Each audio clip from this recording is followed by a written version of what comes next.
Friends, రాష్ట్ర ప్రభుత్వ ఉద్యోగులకు సంబంధించి డిఏల పైన క్లియరెన్స్ గుడ్ న్యూస్ అయితే వచ్చిందంటూ లేటెస్ట్ అప్డేట్ అయితే రావడం జరిగిందండి ఇప్పుడిప్పుడే. సో దీనికి సంబంధించి ఆ వీడియోలో అయితే క్లియర్గా అయితే తెలుసుకుందామండి.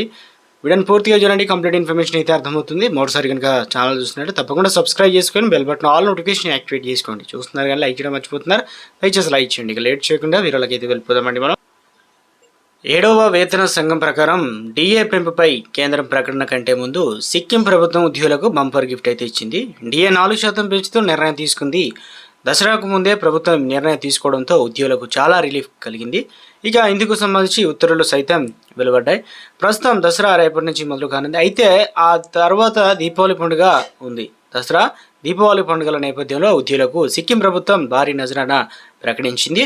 డిఏ 4% పెంచింది.